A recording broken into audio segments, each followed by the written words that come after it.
Anthony Mamet, a successful businessman, his wife Melissa, a dedicated homemaker, and Melissa's daughter from a previous marriage, Haley, lived in a sprawling house. Their neighbors saw them as the perfect family, affluent, attractive, and seemingly happy. But beneath the polished exterior of manicured lawns and dinner parties, a sinister undercurrent was about to pull the Mamets into a vortex of forbidden desire, betrayal, and ultimately violence. What began as a typical case of marital discontent would spiral into a shocking tale of taboo romance between stepfather and stepdaughter, culminating in a confrontation that ended in twisted death and others' lives shattered beyond repair. Anthony and Sydney Mamet's romance began like many others, with a chance encounter at a charity gala in Philadelphia in the spring of 2010. Anthony, then 35, was a rising star in the world of finance. Known for his sharp mind and charismatic personality, Sydney, 32 at the time, was a divorcee with a young daughter working as an interior designer for wealthy clients. Their whirlwind courtship captivated their social circle. Anthony was smitten by Sydney's elegance and wit, while Sydney saw in Anthony the stability and success she craved after her tumultuous first marriage. Within 6 months, Anthony had proposed, presenting Melissa with a dazzling diamond ring that became the envy of their friends.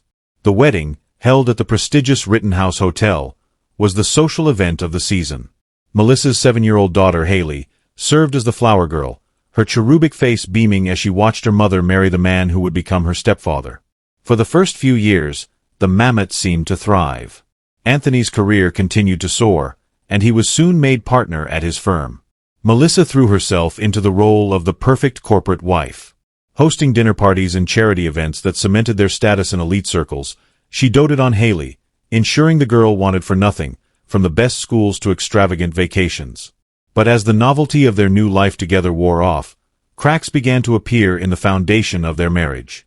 Anthony's long hours at the office and frequent business trips left Sydney feeling neglected. She had given up her career to support his, and now found herself increasingly isolated in their large, empty house. Sydney's attempts to rekindle the romance were met with indifference from Anthony, who seemed more interested in his spreadsheets than his wife. Their conversations, once filled with laughter and shared dreams, became terse exchanges about household matters and Haley's school schedule. By the time Haley entered high school, the Mamets' marriage existed mostly for show. They slept in separate bedrooms.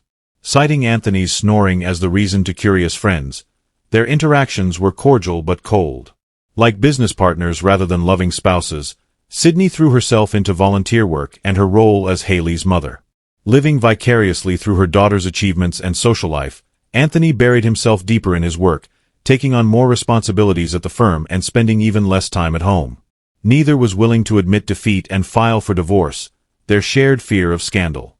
The comfort of their lifestyle and concern for how it would affect Haley kept them trapped in their loveless union. Little did they know that their carefully maintained facade was about to crumble in the most unexpected and tragic way. As Haley blossomed from a precocious child into a striking young woman, the dynamics in the Mamet household began to shift. Now 18 and preparing for college, Haley had inherited her mother's grace and her biological father's vivacious spirit.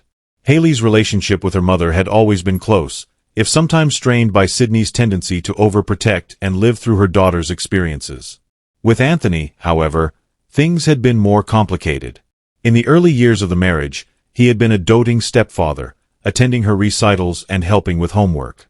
But as his marriage to Sydney cooled, so did his interactions with Haley.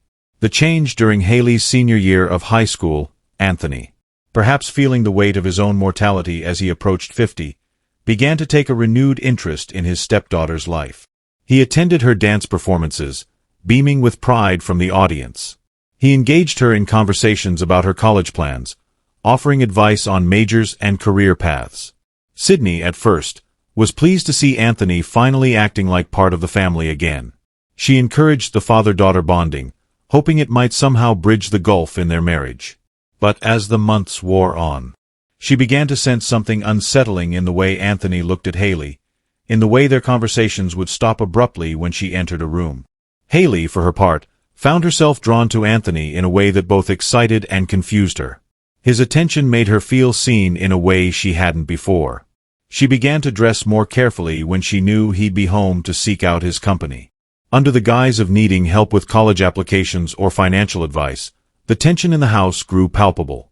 Family dinners became a minefield of loaded glances and double entendres. Sydney watched with growing unease as her daughter and husband orbited each other, their gravitational pull seeming to exclude her entirely. As Haley's high school graduation approached, the Mammoth house was a powder keg of unspoken desires and simmering resentments. None of them could have predicted the explosion that was to come or the devastating aftermath that would follow the line between appropriate stepfather-stepdaughter affection. And something more sinister was crossed on a rainy night in April, just weeks before Haley's graduation. Sydney was out of town for a charity event, leaving Anthony and Haley alone in the house. They had settled in to watch a movie, a bottle of wine between them, Anthony reasoning that at 18, Haley was old enough for a glass or two under parental supervision. As the wine flowed and the storm raged outside, their inhibitions lowered, Haley, emboldened by alcohol and the charged atmosphere, confessed to Anthony that she had always found him attractive. Anthony, his judgment clouded and his loneliness overwhelming, responded not with the fatherly dismissal he should have, but with a confession of his own growing feelings. One touch led to another, and soon they found themselves entangled on the couch, years of suppressed attraction exploding into a passionate encounter. The next morning brought with it shame, confusion, and the thrill of forbidden fruit tasted. Both Anthony and Haley swore it would never happen again, that it was a mistake born of loneliness and wine. But the dam had broken, and the flood of desire was not so easily contained. Stolen glances became stolen kisses, furtive touches beneath the dinner table, coded text messages arranging clandestine meetings. They justified their actions to themselves and each other. Anthony wasn't Haley's real father, they reasoned. Sydney had been cold and distant for years. They were both consenting adults. Love, they told each other, couldn't be wrong, but the guilt gnawed at them, particularly Haley. She saw the pain in her mother's eyes, the growing suspicion. She knew the devastating impact this would have if discovered, yet she couldn't bring herself to end it. Addicted to the rush of their forbidden romance, Anthony compartmentalized, as he did with all aspects of his life. When with Sydney, he played the role of distant but dutiful husband. With his colleagues, he was the consummate professional. But in those secret moments with Haley, he allowed himself to feel a passion he thought he had lost forever. Their trysts became more frequent and daring as the weeks passed of rendezvous at a motel on the outskirts of town under the guise of college tours, heated encounters in Anthony's car, parked in secluded spots. Each time they swore it would be the last. Each time they found themselves drawn back together, powerless against the pull of their illicit desire. But as spring turned to summer, the web of lies they had woven began to tangle, threatening to ensnare them all. As Haley's freshman year of college approached, the affair between her and Anthony intensified. The impending separation seemed to fuel their passion. Each encounter tinged with a desperate urgency. They began taking greater risks, their need for each other overriding their caution. Anthony started finding excuses to visit Haley at her college campus, a mere 2-hour drive away. He would claim business meetings in the area, when in reality he was spending long, luxurious afternoons tangled in the sheets of Haley's dorm room. Haley, for her part, would invent study groups and extracurricular activities to explain her frequent trips home on weekends. Their behavior began to impact their relationships with others. Anthony grew even more distant from Melissa, barely able to look at her without feeling a stab of guilt.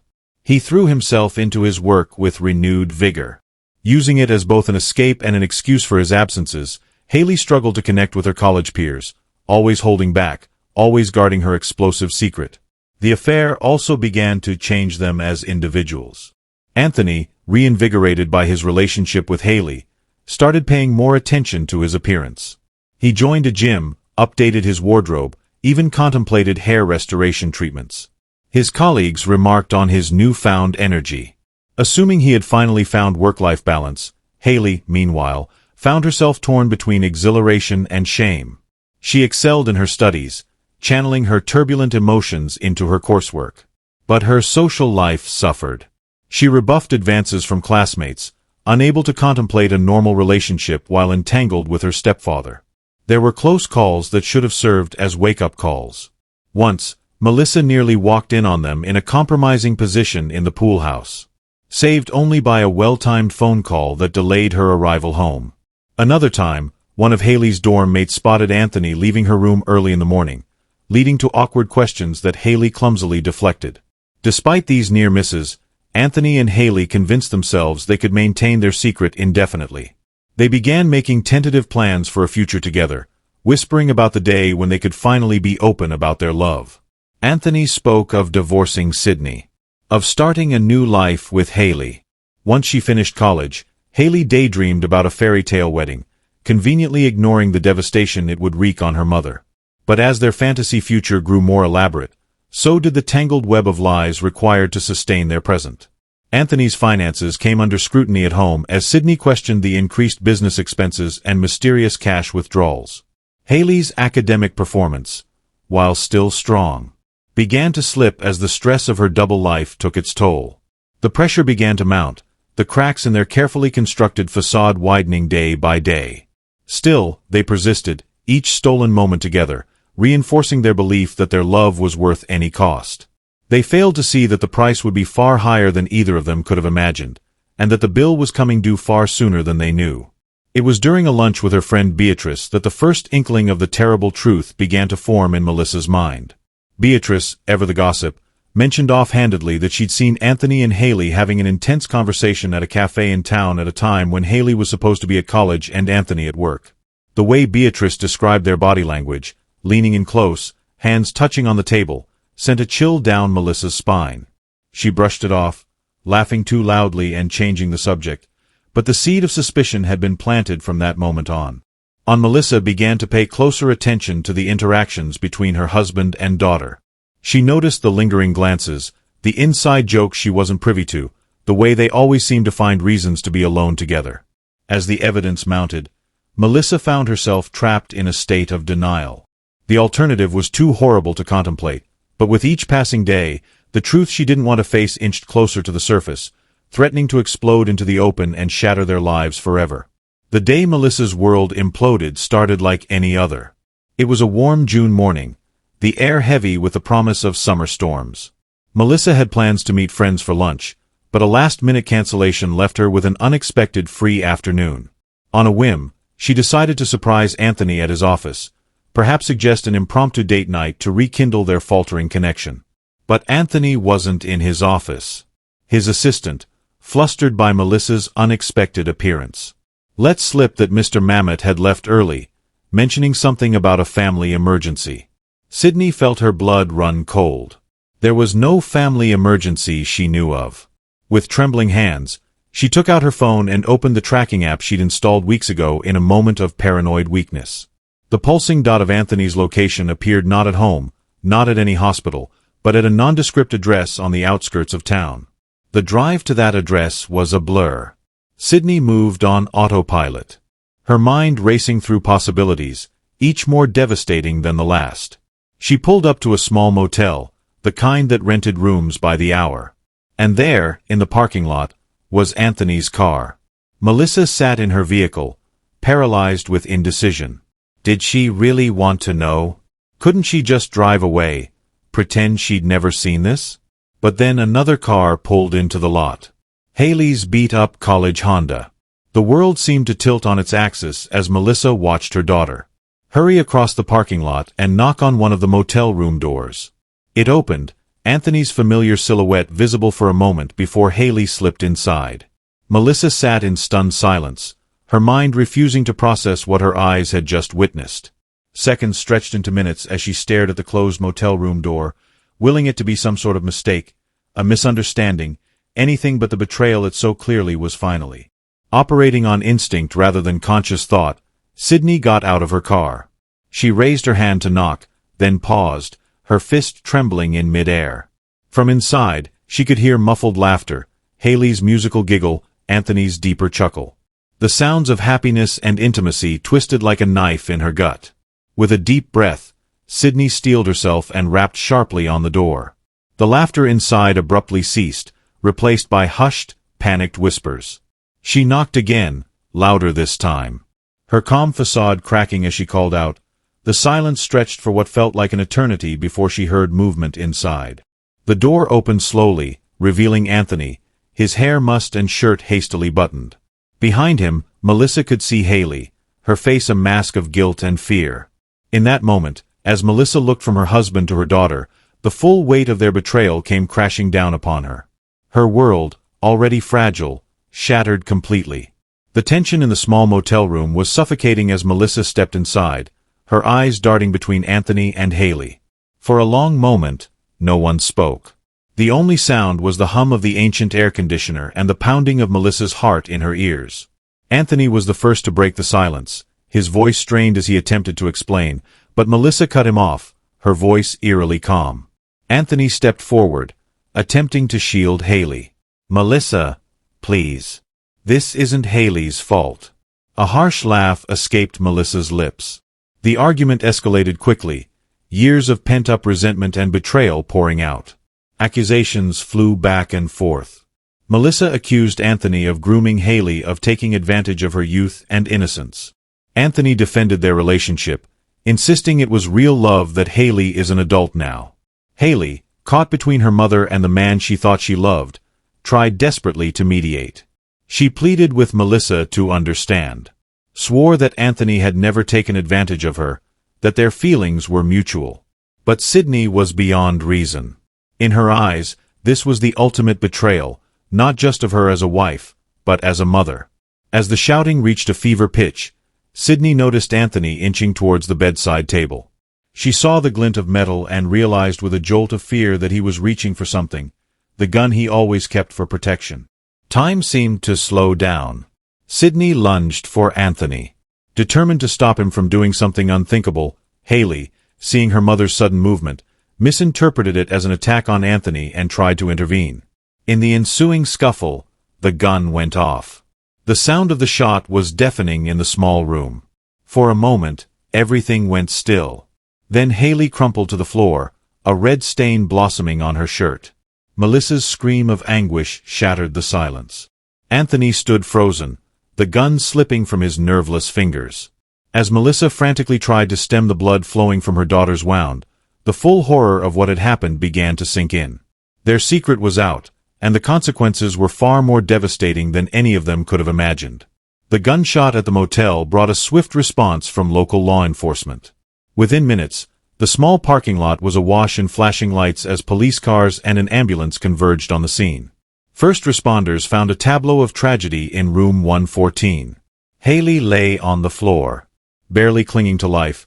Despite Sydney's desperate attempts to stop the bleeding, Anthony Mamet sat slumped in a corner, his eyes vacant, the gun still on the floor where he had dropped it. Sydney, her hands and clothes covered in her daughter's blood, alternated between frantic pleas to the paramedics and incoherent sobs. Detective Liam Donovan, a veteran of the small police force, took charge of the scene as Haley was rushed to the hospital. Donovan began the grim task of piecing together what had happened in that motel room. The physical evidence was clear enough. One shot fired, one victim. The gun registered to Anthony Mamet. But the why of it all was murkier. Initial questioning of Sydney and Anthony yielded conflicting stories, both too distraught to provide a coherent account of events. As news of the shooting spread, the quiet community was rocked by shock and disbelief. The Mamets had always seemed like the perfect family. Successful, respected, involved in local charities. The idea that such violence could erupt among them was almost inconceivable to their neighbors and friends. In the days that followed, as Haley fought for her life in the ICU, Detective Donovan and his team worked tirelessly to unravel the truth. They combed through phone records, interviewed friends and colleagues, and dug into the family's background slowly. A picture began to emerge of a family not nearly as perfect as their polished exterior suggested. As Detective Donovan delved deeper into the Mamet case, the facade of the perfect family crumbled rapidly. Interviews with family, friends, and colleagues painted a picture of a marriage long devoid of love, held together by appearances and financial convenience. Beatrice Whitaker, Sydney's closest friend, provided crucial information about Sydney's growing suspicions in the months leading up to the shooting. She recounted tearful lunches where Sydney had confided her fears about Anthony's possible infidelity, never suspecting the true nature of his betrayal. Anthony's co-workers described a man who had seemed rejuvenated in recent months, speaking often of a new love in his life. They had assumed he was having a typical midlife crisis affair, never imagining the object of his affection was his own stepdaughter. But it was Haley's college roommate who provided the most damning evidence, once assured of police confidentiality. Zoe shared a trove of text messages Haley had sent her, detailing the affair with Anthony in the sort of giddy, love-struck language typical of a young woman in the throes of what she believed to be true love. The digital trail proved to be a goldmine for investigators. Subpoenaed phone records showed hundreds of calls and messages between Anthony and Haley, often at odd hours. Financial records showed a pattern of expensive gifts from Anthony to Haley, jewelry, designer clothes, even a car. All carefully hidden from Melissa, there were records of hotel stays, weekend getaways disguised as business trips or college visits. As the evidence mounted, the full extent of Anthony and Haley's deception became clear. This was no sudden passion, no momentary lapse in judgment. Their affair had been going on for over a year, meticulously planned and hidden from Melissa in the world. The revelation of the affair shed new light on the events in the motel room. What had first appeared to be a case of accidental discharge during a heated argument now looked more like a potential crime of passion. As Haley slowly recovered in the hospital, the question on everyone's mind was who had really pulled the trigger? Was it Anthony attempting to silence Haley to save himself, Melissa in a fit of rage at their betrayal, or Haley herself overcome with guilt and shame when confronted by her mother? The truth, Detective Donovan suspected, might be more complex than any of them had initially thought. District Attorney took personal charge of the case. After reviewing the evidence gathered by Detective Donovan and his team, she made the decision to charge both Anthony and Sydney Mamet with attempted murder. Anthony, once the picture of corporate success, appeared haggard and defeated in his orange jumpsuit. His defense team, led by high-powered attorney Xavier Brockton, argued that the shooting had been a tragic accident, the result of a struggle for the gun during a heated family argument. Sydney, by contrast, seemed to have aged years in the week since the incident. Her lawyer painted her as a victim, a woman betrayed by her husband and daughter who had acted in self-defense when she believed Anthony was reaching for the gun to silence them both. The question of Haley's role in the incident loomed large over the proceedings. As the only witness to the shooting besides her parents, her testimony would be crucial. But Haley, still recovering from her injuries, had so far invoked her Fifth Amendment rights, refusing to testify against either parent. In the end, Anthony Mamet accepted the plea deal. In a hushed courtroom, he pleaded guilty to aggravated assault, receiving a sentence of 10 years in prison. As he was led away in handcuffs, he locked eyes with Sydney one last time, a look that spoke volumes about the pain, betrayal, and regret that had torn their family apart. Sydney charges against her dropped, left the courthouse a free woman, but one irrevocably changed by the ordeal. Within months, she had sold the family home and moved out of state, seeking a fresh start away from the whispers and sidelong glances. Haley, once she recovered from her physical wounds, faced the daunting task of healing her emotional and psychological scars. She withdrew from college, entering intensive therapy to deal with the trauma of the shooting and the complicated emotions surrounding her relationship with Anthony. Her relationship with Melissa remained strained, the breach of trust between mother and daughter, a chasm not easily bridged. The Mamet case faded from the national spotlight, but its impact lingered. It served as a cautionary tale, a reminder that even the most picture-perfect families can harbor dark secrets. The community, shaken by the violence that had erupted in their midst, began initiatives to address domestic violence and promote healthier family dynamics. Thanks for watching. Subscribe and like this video for more true crime video.